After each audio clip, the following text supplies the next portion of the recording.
On today's show, Trump reveals a new plan to deal with Putin and Ukraine. Keeping you informed and engaged, now more than ever. This is Sekulow. We want to hear from you. Share and post your comments or call 1-800-684-3110. And now your host, Logan Sekulow. Welcome to Sekulow. Phone lines are open for you for the next two segments. I'm going to be taking calls. So if you want to call in, now is the time to do it at 1-800-684-3110. I'll take calls in this segment and in next segment. And that's it for today because we got a packed back half of the show. If you want to call in, 1-800-684-3110. Today we are talking about, you never know what kind of news you're going to wake up to.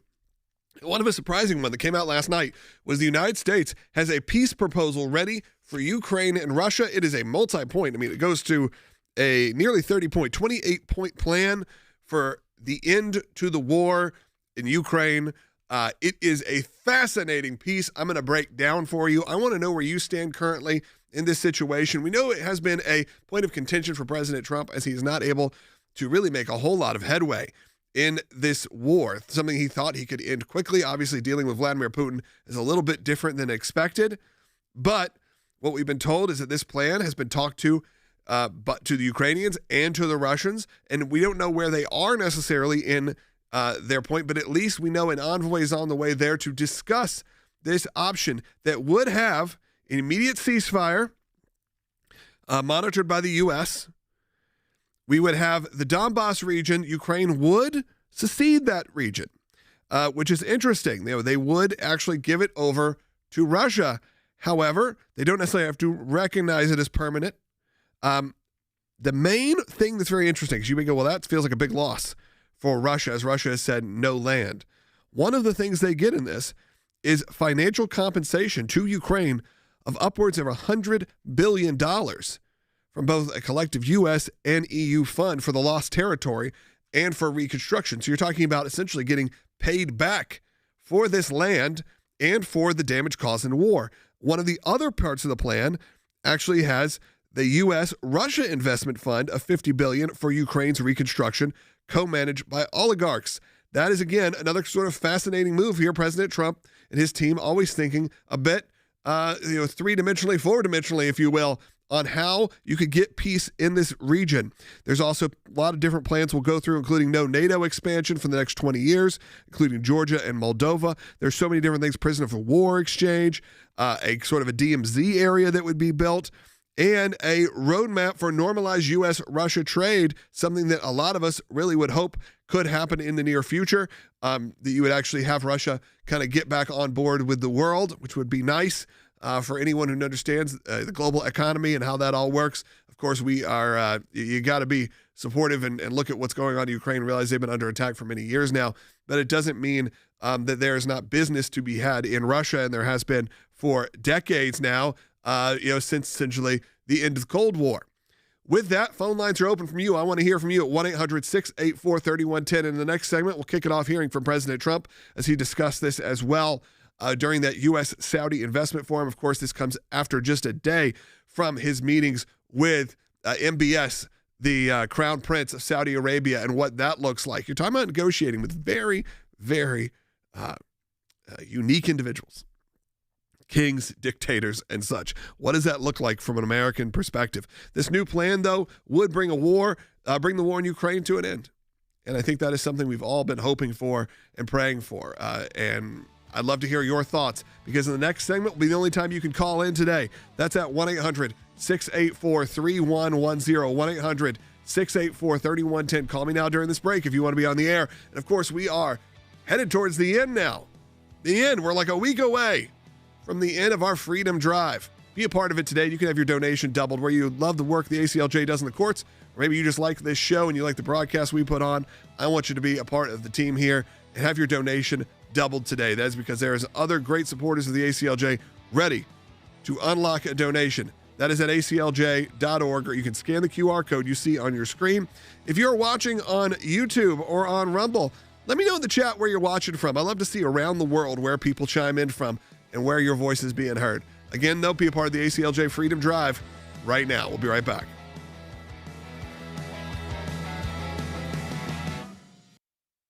high-ranking Ukrainian official telling ABC News that the US has now presented Ukraine with a new plan to try and end this war. An effort to restart peace talks and discuss military strategy.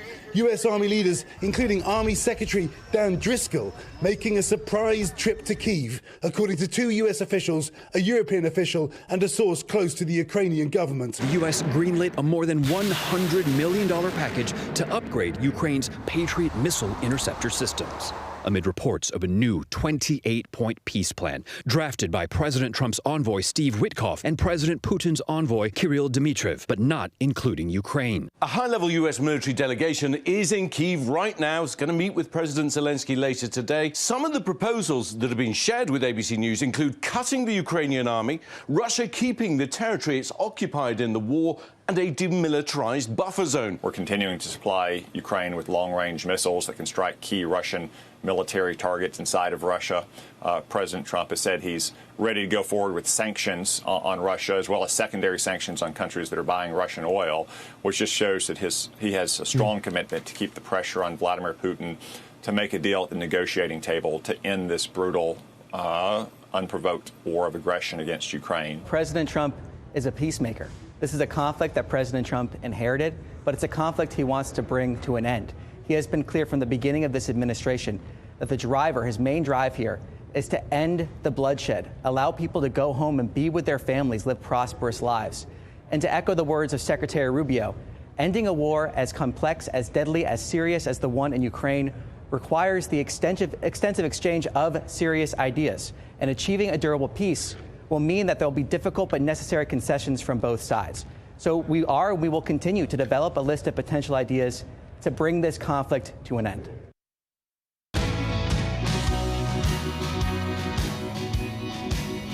Welcome back to Sekulow. We are going to take some phone calls. Of course, we were talking about this new plan put forward by President Trump, President Trump, Steve Witkoff, that would bring an end to the war in Russia and Ukraine. This has been a sticking point for President Trump, as he's clearly been frustrated with the lack of movement. This is a very unique plan. I've actually just read through all of it and was talking to our team. I think this is one of the smarter plans I've seen. Again, thinking a bit different. It's not just like these guarantee who's the winner, who's the loser here. Both of them kind of come back with something, including over $150 billion to Ukraine. So understand that is a no small amount for not only rebuilding, but for also seceding some of their land. The control of the Donbass region, which we know has been something that I'm very curious what we'll hear a response from Zelensky, because, of course, giving up land has not been something they have wanted to do, understandably. But what would that look like? There would also be Ukraine would adopt a permanent neutral status, foregoing NATO membership indefinitely. No NATO expansion, like I said, eastward for 20 years. There's a ton of other little things in here. It's not little, but things that maybe are of less significance to our audience. One that is actually fascinating. If you've been on the side of going, well, I've heard about Christian persecution in Ukraine and that they have issues with the Christian churches there and that they've been able to operate. One of the talking points is autonomy for the Russian Orthodox Church and their properties in Ukraine. So if you've had that sticking point where you've been unsure of whose side you're on, if you will, in Russia and Ukraine, this would probably eliminate that from being something that you would have a concern about, which would, again, be good for the church. And there was also a few other different things in here. I'm sure a lot of these points will be negotiated out. I did want to take some phone calls because I'm only able to take calls in this segment. So let's go ahead and kick it off. Let's go to Claire, who is calling in Virginia on line 1. Claire, go ahead. Good afternoon. I just have a question. I know that Trump has said repeatedly in the past and currently that had he been in office during the Biden administration, that this war between Russia and Ukraine never would have started. Sure. And I'm wondering what you all think, he would have done differently to have prevented this war from, starting in the first place. I think you could turn to a lot of the wars and global conflicts that happened during the Biden administration. Look what happened in Afghanistan. Look what happened in Israel. And look what's generally happened around the world. The unrest has been much stronger than when President Trump was in office. There was a sense of fear there. There was a sense of concern there where, honestly, Vladimir Putin, a lot more intimidated, a lot more scared of what President Trump may do or may not do. He said, as long as they think you're 10% crazy, to summarize, then they're going to be a little bit more in control and know that those threats weren't empty. They knew the threats that were coming from the Biden administration were empty and that they wouldn't even sit down and talk to them. And we know that that was the case. So I think President Trump wouldn't even have to worry about this. I don't say this as a Trump apologist by any means. If anyone's been watching this show long enough, they know that is not the way I roll here. Whether you guys like it or not in the chat, you know that I'm honest with you. And I think that when it comes to, if you look at the Abraham Accords, everything that happened in Israel, the relative peace we had in the Middle East, ISIS destroyed, all these things that I wish President Trump had run on stronger in 2020, we took them for granted. And I believe it's very similar in Russia, Ukraine. You probably would not have had this. You had a relationship between Putin and Trump, Zelensky and Trump. We know this. It's documented. And it probably would not have escalated the way it did because they knew the U.S. was not going to get involved in a way that was going to cause any sort of significant problems. Now, I do think President Trump thought he could negotiate a little easier with Vladimir Putin. I think he thought his relationship was better. And I think we also are seeing a more galvanized Putin over the last few years than maybe he dealt with in the first administration. Because I do think there was even a little bit more concern over Barack Obama than there was Joe Biden in terms of his global work. You had obviously some of the embarrassment, obviously some of the issues with Hillary Clinton going over with the reset button and all of that. But, I think there was more respect for Hillary Clinton than there was for Joe Biden. And I believe, Claire, that's one of the main reasons you would have not seen that happen. And I do believe you certainly would not have seen the Middle East in such chaos. I can tell you I was on this show when Joe Biden was elected. And before then, I was screaming about, I really wish President Trump would spend a lot more time talking about the Abraham Accords. Because I said, we're going to be sitting here, and within this term, the Middle East is going to be in chaos, and I'm going to be sitting here talking to you about radical terrorism again. And lo and behold, that is what happened. I don't take any of that lightly. I wish the American audience, including our listener base, including everyone, including most people do this, would understand the world stage a bit more, would understand we have to be paying more attention to how the U.S. presents global peace.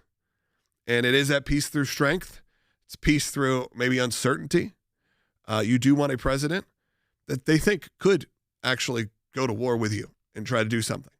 We got 5 minutes. We got 3 calls right now. I want to go ahead and take some more calls, though. Actually, before that, I want you to hear from President Trump. We need to make sure we play this. This is President Trump directly talking about it. 8 raging conflicts, 8 wars. I've settled 8 wars. I have 1 to go. You know what that one is. I thought that was going to be my easy one because I have a good relationship with President Putin, but I'm a little disappointed in President Putin right now. He knows that. I thought that was going to be the easy one. I settled 1 war, 36 years. Yep. Yeah, exactly. 8 different wars. He's at least claiming 2 different conflicts that have been settled. But this one, which he said would be the easy one, like I told you, I think that's one of the reasons he said that he never thought it would happen. He has a different kind of relationship with these world leaders and, even some of the world kings and dictators. Let's go ahead and take some more calls. Ronald in Georgia, go ahead. Yeah, good afternoon. So appreciate what y'all are doing. It really gives me hope. I wanted to talk about what you just played from Trump.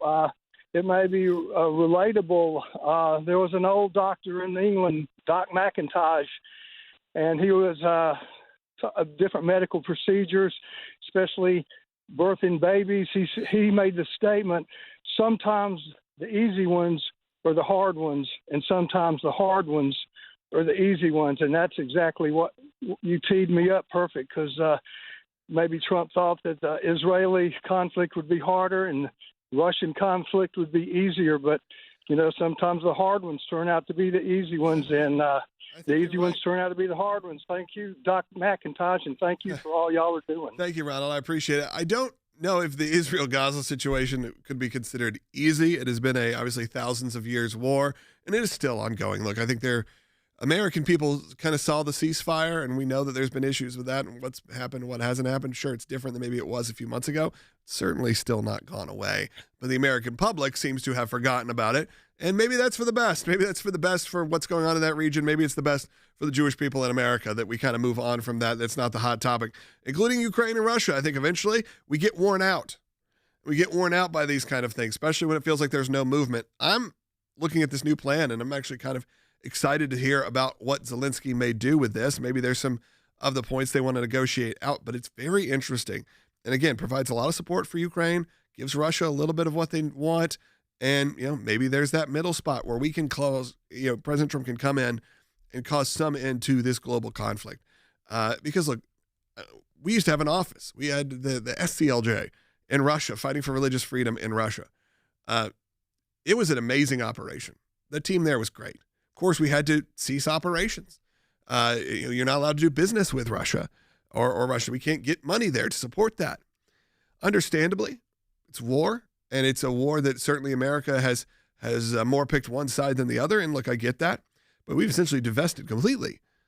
With that, I would love to see at some point in my children's lifetime, at least, for Russia to be able to reopen. One, it's a beautiful country, beautiful people who have an amazing history, a somewhat dark history, but a history nonetheless that I think we need to make sure we remember and we're able to see. I think a lot of these places, if you don't get to see them, you kind of forget they exist, and that's unfortunate over time. But I would hope over time we can get back to there. Let's go to Ronald on Rumble. Ronald, go ahead. Yes, thanks for taking my call. I think that Putin is dogmatic in wanting to hold on to Ukraine because I think he made a speech before or after the invasion and claiming that his purpose was to reunite Ukraine with Russia because it was considered their foundation, their homeland, or their cradle for the whole Russian thing.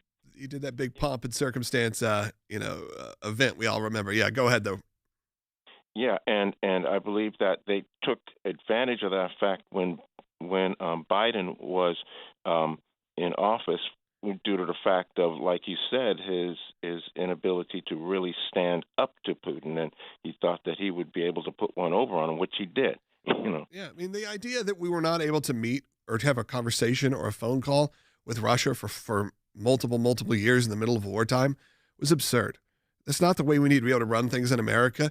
Vladimir Putin, I'm not saying he's a good guy, certainly not. Certainly has been in some kind of dictatorship control of Russia now for many years. However, when you actually get to meet with these people, maybe things can get done. If we want global peace, which I know, obviously most of us do, I would hope you do. You have to be able to meet. Doesn't mean to be their best friend.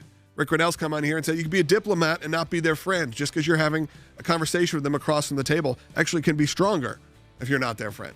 With that, listen, I appreciate you calling in, Deb. We weren't able to get to you.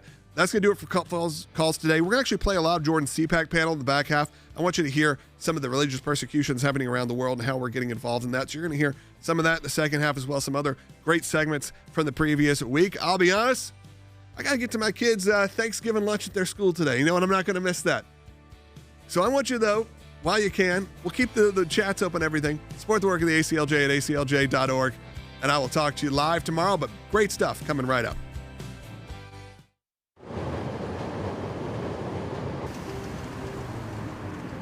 We're here at the Cook County Circuit Court where we're going to trial for two of our clients. They were street preaching downtown Chicago, targeted by the police, cited for a noise violation. It's completely unjust, and we're here to defend them in their criminal court. At the ACLJ, there's no small cases for us. This might be a misdemeanor, but this is something that could go permanently on their record. It could be a permanent stain on their reputation.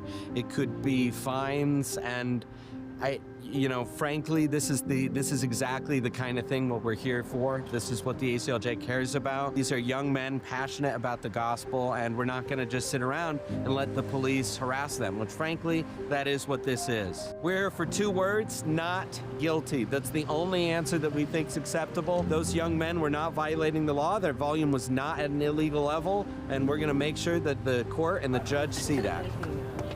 Victory! I might be packing my bag soon to return to Chicago. Chicago, get ready to see me again. After multiple continuances, forcing these young men to come to court multiple times, we finally showed up ready for trial, and at the last possible moment, Chicago was not ready. Chicago made these young men go through almost 6 months of court hearings, of trial procedure, pre-trial preparations, all for, at the last minute, the city of Chicago to be unprepared. For that reason, the court dismissed all charges against these young men. They can go back out in the streets and continue to evangelize and preach. Freedom is never more than a generation from extinction. President Reagan's words have never been more true than they are today. This is what we do. This is who the ACLJ is. Join us in fighting for freedom. Have your donation doubled at aclj.org/freedom.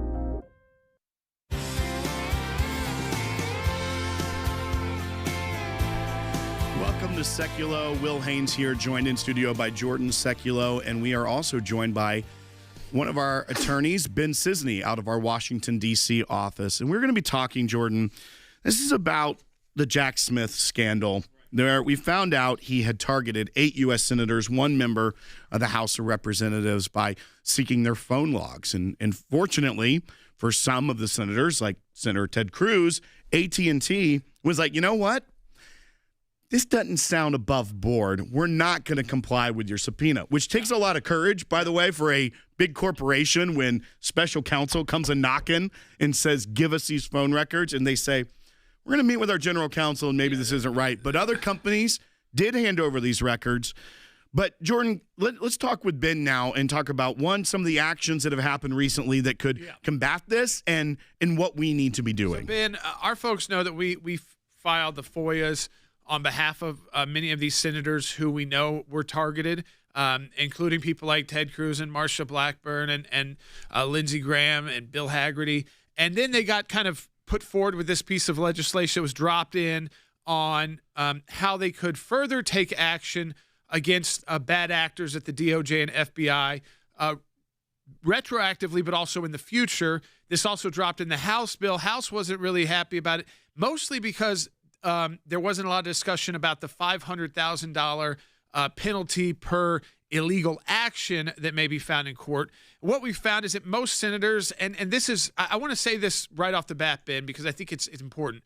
A lot of legislation looking at protecting the government from not doing these bad things or taking these bad actors would have large financial penalties attached to it as a deterrent. So that's part one. It's not about enriching senators.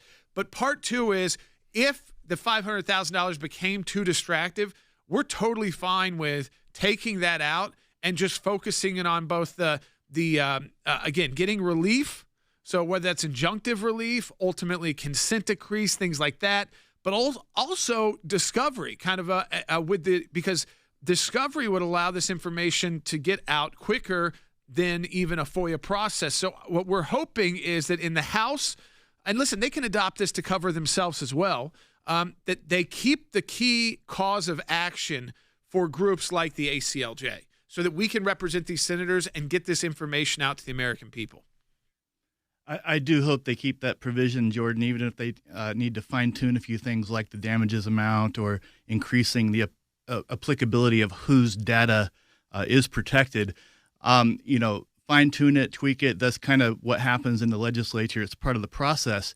But at the end of the day, that provision is an important one. And as we wrote about recently, it is not even that it has to be the complete and total fix. There's a lot of work, as we know as well as anybody, that needs to still be done. But this is a big step.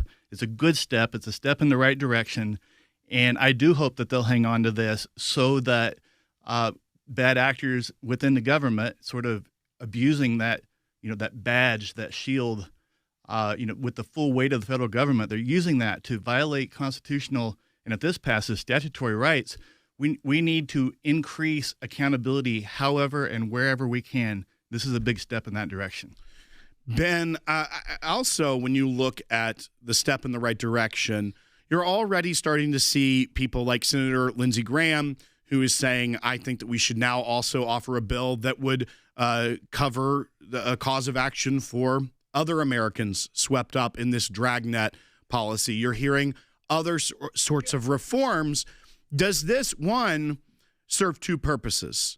One, it allows quickly the American people and the oversight of Congress, by using the court system, be able to get individuals and bad actors like Jack Smith into depositions, into discovery, into things like that, to get to the bottom of what really went on, as well as open the door for discussion in places like the House of Representatives, which is, as we've seen, been a little unruly of late.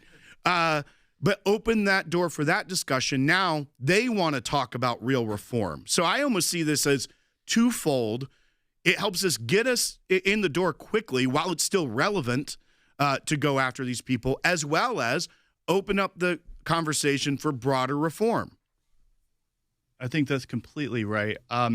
This opportunity, even though this is just focused on the senator's electronic data, is a critical opportunity for the American people to see just how bad it had gotten, how bad the actors were, what they were doing, and the lengths to which they would go.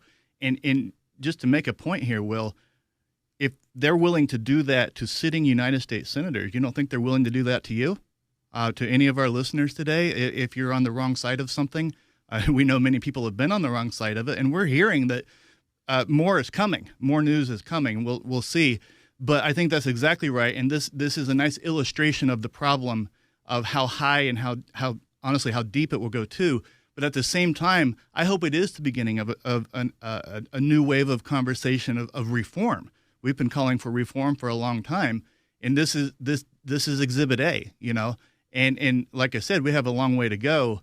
But if we're having the conversations now, that's already an improvement from where we were. Yeah, so we're going to be sharing this with our friends on the Hill. Make sure Mark from our government affairs team, we want to make sure we get to Mike Johnson's office. Say, listen, you might want changes to it. You might want to expand it. All good. Just don't do away with what could be a very powerful tool of your oversight when you are subject to a potentially illegal search and seizure, Fourth Amendment violation, First Amendment, which, by the way, still applies to all Americans, Ben. So, I mean, we all have those rights when we believe this happens. And I think Congress, because of their duty that we elect them to do, whether it's classified information or highly sensitive information, I mean, it should be even a higher bar, to try and get this information. But it doesn't prevent, and I want this to clear, it doesn't protect corrupt politicians either, Ben. If you are the target of a criminal investigation, you will not get special notice. There are exceptions like that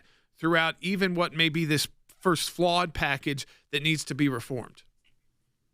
Yeah, Jordan, I'm glad you brought that up because that's exactly right.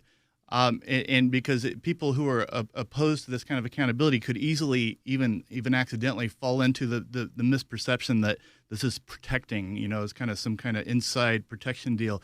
No, it's as clear as could be in that provision, as you know, the first days that we went over this together, that the provision that clarifies specifically if a senator is a target of an investigation, and that's a term of art for investigations, there's a definition for it, but it kind of speaks for itself. If a senator is a target, the special notice requirements just don't apply, and the current status quo applies. And guess what? That's how it should be, right? And no one is above the law. We hear that. Ben, is that we could utilize a tool like this in whatever form it finalizes in. What we're really pushing is that keep it in there somehow, because the ACLJ would be happy to take those same 6 senators we're doing with the FOIA work with, and the ones who want to move forward with the lawsuit under this new cause of action, we'd be happy to take that on. And folks, you know how we're able to do that? With your resources. You donate to the ACLJ. These senators come for us. Let me tell you, I'm not going to name any names, of course, but they were coming to us last week saying, okay, how can we measure this so that we still can get to this information to see what these bad actors were doing? What happened to other senators? What happened to other members of Congress? So that's what we're talking about right now. And we can do that work if you support the work of the ACLJ today and be part of our freedom drive to double the impact of your donation. You go to aclj.org/freedom. Your donations are doubled. That's aclj.org/freedom. And that's how we continue to fight in Washington, D.C., whether it's on behalf of you or U.S. senators, to get to the truth and reform our government. Welcome to the all-new ACLJ app. Expert analysis and insight big tech can't censor. Customize your news and get real-time alerts on the issues you care about. Advocacy is now at your fingertips. Take action, make a difference. Support the causes you care about with just one tap. Be the first to know. Breaking news alerts sent straight to your inbox. Everything you need, all in one place. Stay informed, stay empowered. Download today. We are so excited to announce the ACLJ's brand new app, completely redesigned to provide you with the best tools available to partner with us at the ACLJ. You can watch the daily Sekulow program, sign the petitions, customize your ACLJ membership experience, donate with the click of a button, and receive up-to-the-minute critical updates. that the mainstream media can't censor. Just scan the QR code on your screen or go to your phone's app store, search ACLJ, and click install. It's that simple. Keeping you informed and engaged, now more than ever. This is Sekulow. Welcome to Sekulow. Will Haynes here, Jordan Sekulow joining me in studio. And Jordan, we've been talking about a lot today. Yes. We just had Ben Cisney on from our D.C. office talking about this issue with the seizure of phone records. Yes, I mean, you want the ACLJ. I don't care about the $500,000. The senators I've talked to don't care about the $500,000. It's normal to put in those kind of situations. It's become a distraction. Strip it out. What we want is for those senators to have the cause of action to go to court. That court can ultimately issue injunctive relief and also like consent decrees. That means, like in the IRS cases we took on, the DOJ and FBI coming forward and saying, yes, we know this law exists. We know in the past that it appears to be violated, and it will. We know that it governs us moving forward in the future. These notification requirements, and that if we don't follow these notification requirements, there will be penalty. There are sanctions and this and that and that. Okay, so that's a consent decree. But guess what comes in the middle of that? Discovery. So if you think maybe it's more than 8 senators and a former member of the House, and a couple more, because we found out Kevin McCarthy was also involved in that early on. So can we get more of that information through discovery? We've already got the FOIA in, but the FOIA fights, that's a different kind of fight. In a situation like this where you have a cause of action for your client, the discovery process, if you could get to that point, you're going to be able to uncover a lot of information about this wrongdoing so that it does not happen again. I mean, the goal is this doesn't happen to members of Congress again, regardless of what side of the aisle they're on, and the exceptions are there to protect actual crime and fraud from elected officials, so it doesn't protect them from that, doesn't shield them from that.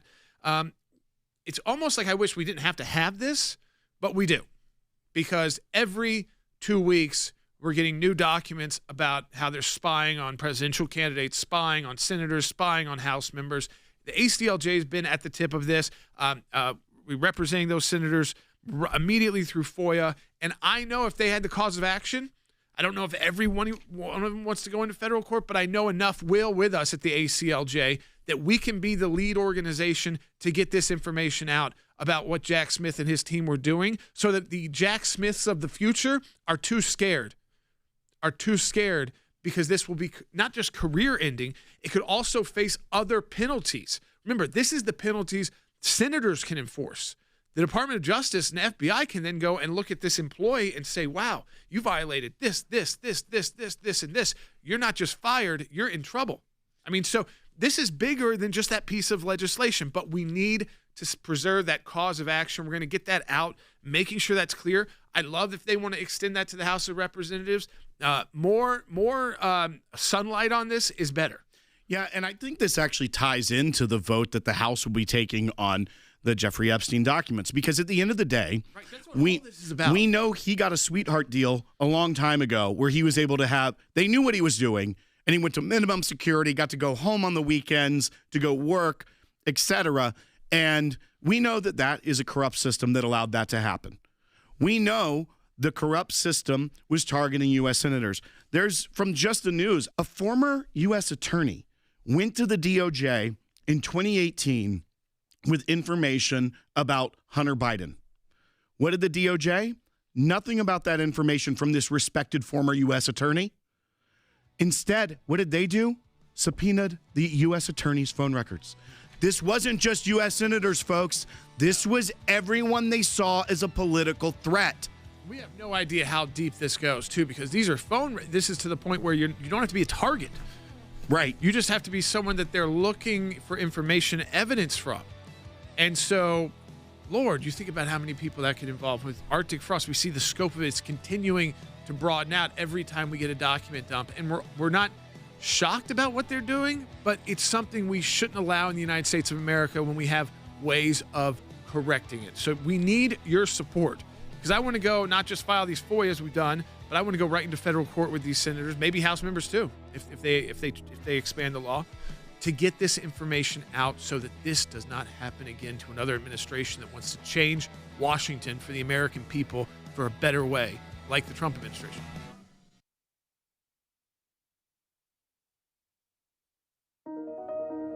"35 on average Christians are killed a day in Nigeria by Islamic extremist groups." They are systematically killing the Christians in Nigeria. They've killed over 100,000 since 2009. They've burned 18,000 churches. They are literally attempting to wipe out the Christian population of an entire country. The ACLJ recently joined a new coalition partner, CPAC, the American Conservative Union. I think a lot of people know about the big CPAC events. And we talked about this issue of Christian persecution worldwide and putting together a coalition. The idea is to end Christian persecution worldwide. They need to know what is happening, the brutality, the tragic stories of so many martyrs. We are going to tell their story. I believe the Holy Spirit moved us in this direction for CPAC and also the great work that Jordan does at the ACLJ to make sure that this becomes a reality. The first meeting at the White House was about, kind of what's next on how the president and the executive branch can do on the international front. And I remember in that meeting, Matt Schlapp looked over at me and kind of said, "Hey, Jordan, what's, number one on the agenda?" And we said, Nigeria, put back on the CPC, countries of particular concern list. So by putting them on the list of countries of particular concern, that means they are now being watched very closely by various departments of the U.S. government. After that meeting, that was on a Wednesday. The next day, on that Friday, President Trump sent the message out that Nigeria would be added to the countries of particular concern list. And a few days later wrote that if Nigeria doesn't get it together, we're going to get it together for them and protect these Christians. This is what we do. This is who the ACLJ is. Join us in fighting for freedom. Have your donation doubled at aclj.org/freedom.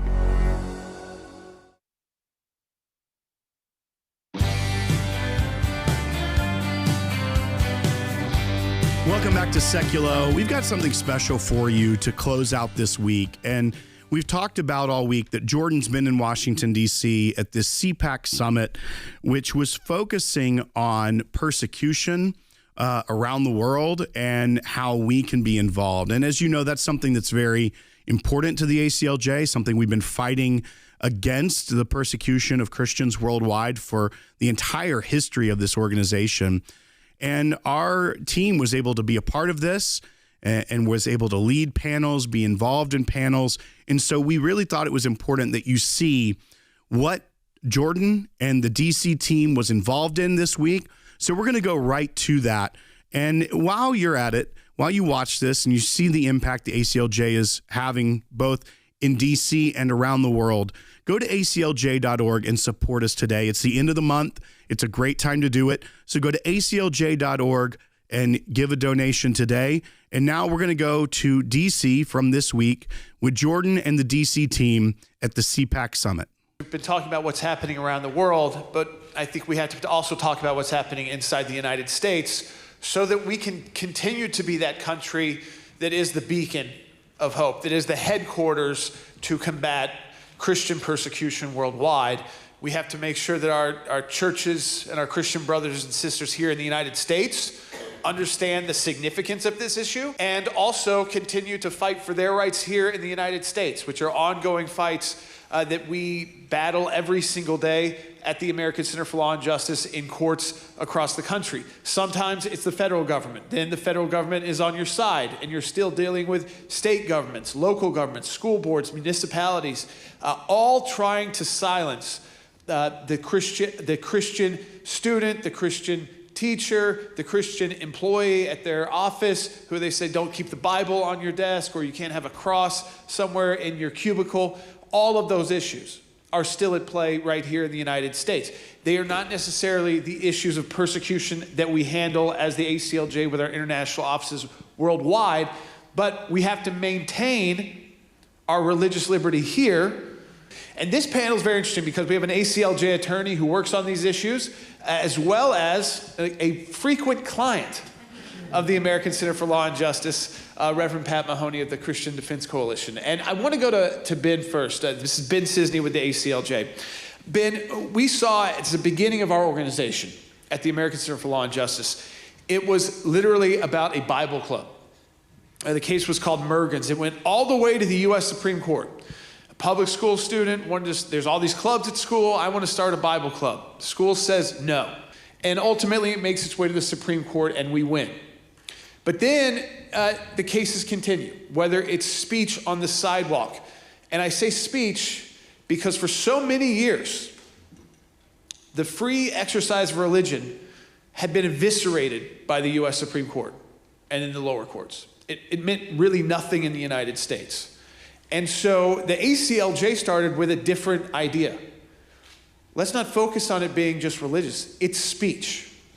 And the court still cares a lot about the First Amendment and the free speech. They're still okay there.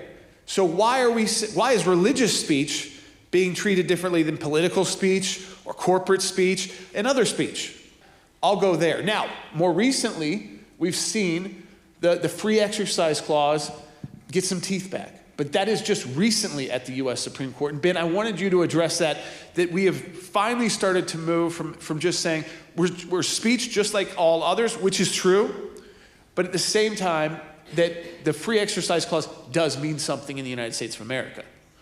Yeah, that's absolutely right. Thank you, Jordan, and thank you to CPAC, the Schlaps, and your crew. This is just a fantastic opportunity to get to speak about these things and to share these important principles with people who care, and to help educate people that they need to care more. And so it's an incredible opportunity. Jordan, to your question, yes. So there was sort of this dark gray era where we didn't really know, and it was eviscerated, I think. And we've had a string of positive cases recently, some just really solid wins and well-drafted opinions, and as you point out, focusing back actually on the free exercise aspect of the First Amendment, which is, I mean, it's not exactly half of the First Amendment, but speech and free exercise those are some significant pillars there. And of course, obviously, is the reason it's in the First Amendment, right? But so we're gaining back ground,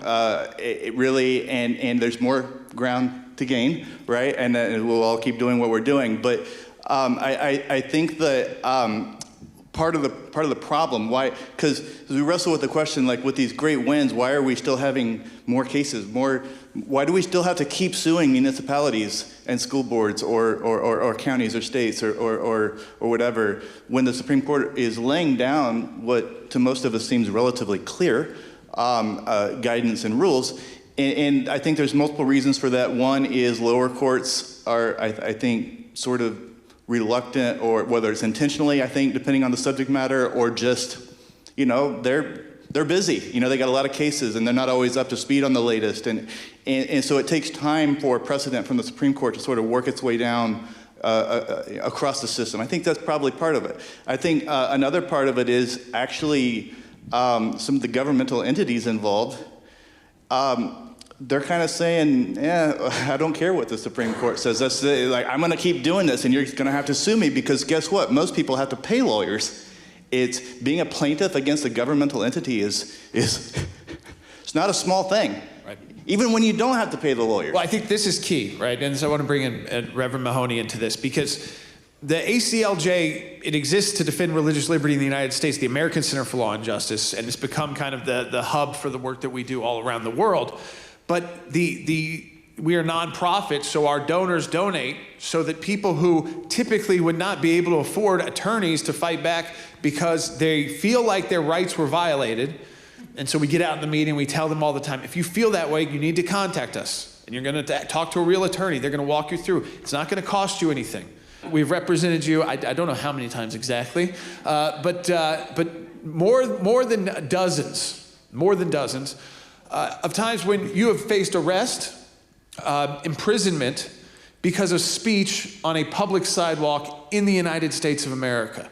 And I want you to talk about that, how important it is that we make sure our public sidewalks continue to be free speech zones. For sure, Jordan. I want to especially thank Jordan and Ben for getting me out of jail many, many times. So a big heartfelt thanks to you. In our national archives, we see etched, eternal vigilance is the price of liberty. We continually have to fight and stand for our freedoms. If we in America want to prevent persecutions of Christians in the public square, we must practice our Christian faith in the public square. That's critical. And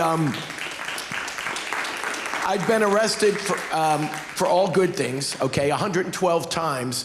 And I can't go over all those cases, but several keys in which the ACLJ could not have been more helpful. There were no demonstrations allowed at presidential inaugurations before 1997.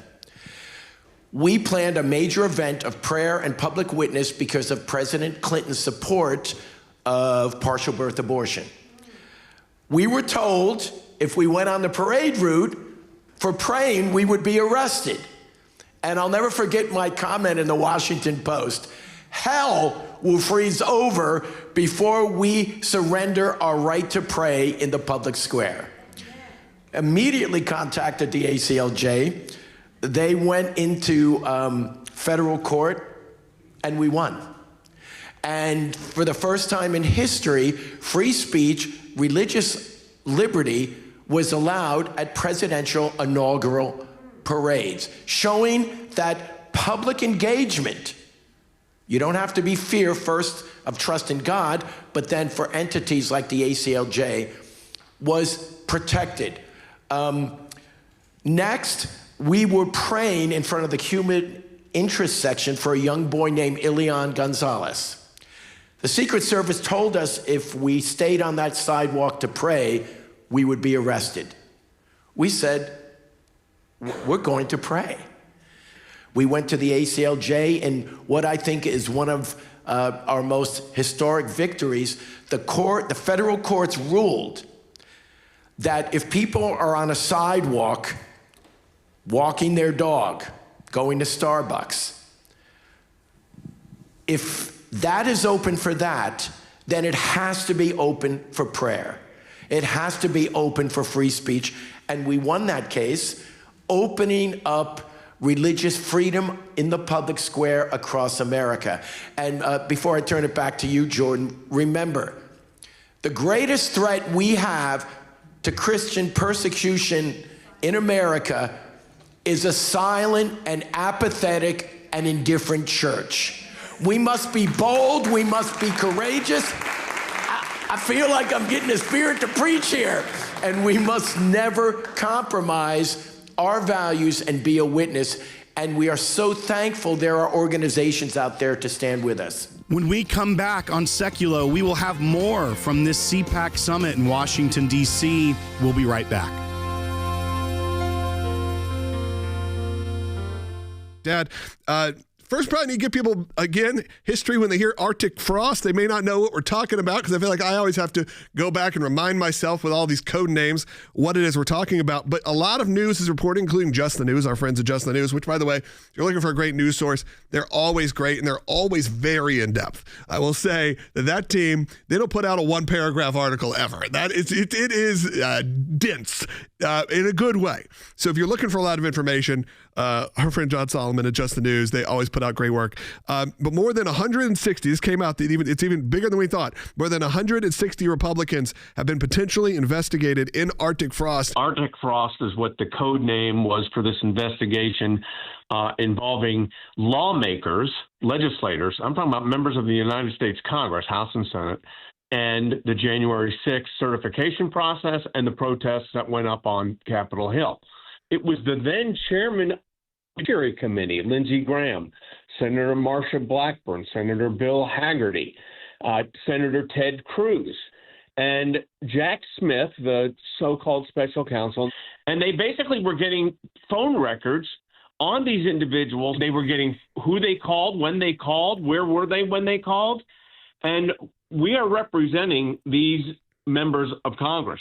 I suspect here leads to litigation, because we've also looked at constitutional violations that have taken place, including something as important as the speech and debate clause of the United States Constitution. In this, they were using tags in their files, the new records, including fraud, corrupt, whenever talking about this, corrupt camp. The new release documents also included various people and various targets. But again, they were even already going ahead and starting to make these labels and tags and groupings, including, like you said, fraud and corrupt. It also just shows you the leanings that were already coming out of this.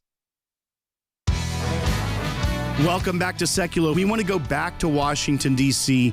with more of this great content from our team at the CPAC Summit dealing with persecution of Christians globally. Take a watch. It takes those who are willing to stand up and say, no, I'm going to pray. And then there's got to be that legal group there that they can rely on that's not going to cost them and bankrupt them because of their prayer in the United States of America. It's not going to bankrupt that kid's family who calls the ACLJ and said, you know what, they said he can't pass out Bible verses when these kids are passing out whatever they want, they said. You know, in his own free time. Or a case that we're ongoing right now, where literally the issue of freedom of speech, it was on Constitution Day, where federal public schools have to teach about the Constitution. And a student brought up Charlie Kirk and what had happened there. The teacher didn't go into a big speech about turning point or the values he was speaking on, but brought up other political assassinations related to speech in the United States. And this teacher was immediately reprimanded, Ben, and we're still fighting that up right now.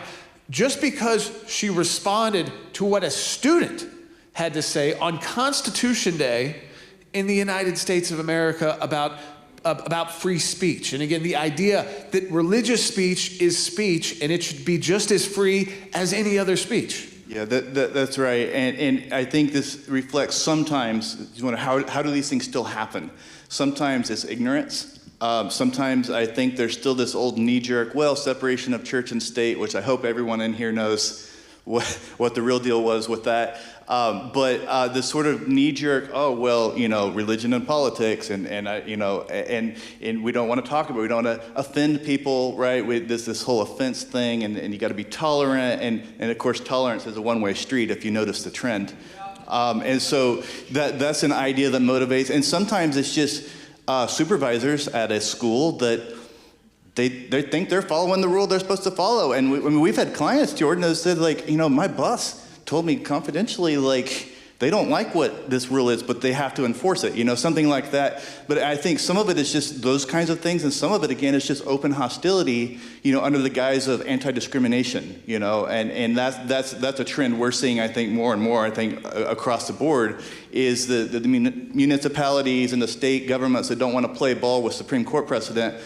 Oh, well, we're not banning them, barring them, doing all these things because they're Christian, but we're doing it because of what they believe. Now think about that for a second. But that's where we are. And, as long as that's where we are, we'll keep filing the lawsuits and using our lawful legal process that, thank the Lord, we still have here in the United States. And we've got to be vigilant and stand and not grow weary. Someone said earlier, don't grow weary. Invoking scripture, and I would say, and stand and keep standing, and then after that, stand some more. And you don't have to stand alone, because we're here, there are other groups here, and I think part of the tool of the enemy is to isolate you and make you think that you're on your own, and you don't have routes, you don't have opportunities, alternatives. You do. If you're not sure where to start, call us or anyone else. There are ways to lawfully, peacefully defend your rights as a Christian here in the United States, and it's not just about you, it's about your community, your church, your school, your state, the country, and also us continuing to get to be the city on the hill for the rest of the world. And Reverend Mahoney, it takes those who are willing to stand up, to say, you know what, I'm going to pray, or I'm going to start the Bible club, and when they tell me no, I'm going to make a call to the ACLJ. I'm going to call and say, can you help me here? And our job is to make sure people know that that's available. I mean, it's still our job. And that Christians in America can feel, depending on where you live and what communities you're inside, that that's not an issue inside the United States anymore. But there is no way that we can combat the horrendous Christian persecution and the violence that we see worldwide, all over the world, to our Christian brothers and sisters, if we aren't standing up for our own rights here and making sure our fellow brothers and sisters know here that we still have to ensure our rights. We still have to make sure who's getting elected is who's appointing the federal judges. And then, who's confirming them? Well, the U.S. Senate. So we can't stay out of the political process. We can't stay out of any of the processes, but to maintain the United States as that headquarters, which I'm really proud to say still is the headquarters. That's why we're gathered here in Washington, D.C. today as a headquarters for religious liberty. To maintain that, we have to make sure we maintain religious liberty in the United States through all different political climates. Yeah, that's for sure. And my message here is to stand, be bold, but you are not alone. First, we have our Lord and Savior, Jesus Christ. We have the inspiration of our brothers and sisters around the world, and we have organizations like the ACLJ. I want to share one story where it was so comforting to me. I got a 6-month jail sentence for praying on a public sidewalk in front of a Planned Parenthood in Houston, Texas.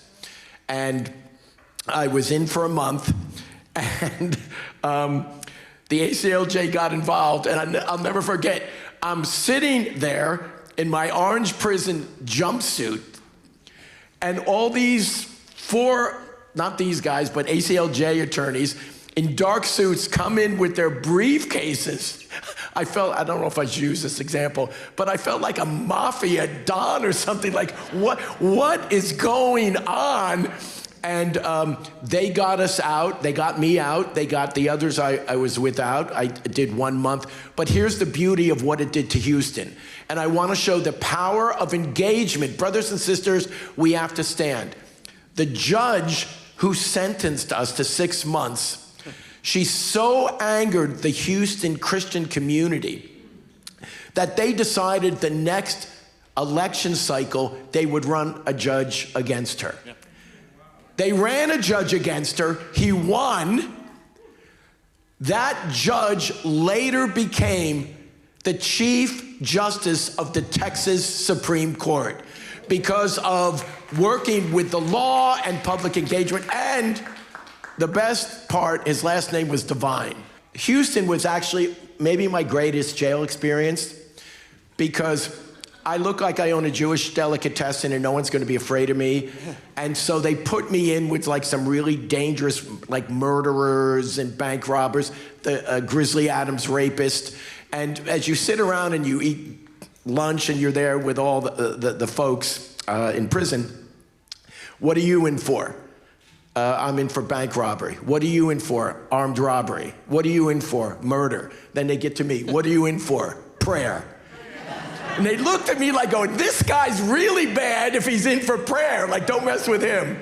No, I mean, so this is I think so important. Ben, just a final remark. We're there for everyone. And also for those who are facing the persecution worldwide, if you're here in the United States, you can start by contacting us here in the United States. Yeah, absolutely. ACLJ.org, there's a process there, and just reach out, get a hold of us. There's a variety of avenues that can be taken. Not everything has to be a federal lawsuit. The allies, the groups, the organizations like CPAC. I mean, there are so many ways that you can join together, have your rights defended in a variety of ways, and it just takes courage. And don't fall for the trap that you're alone and you don't have any options. You do. Thank you, guys. Thank you. Thank you for watching and supporting the ACLJ. Go ahead and support the ACLJ today at aclj.org. We'll talk to you next week.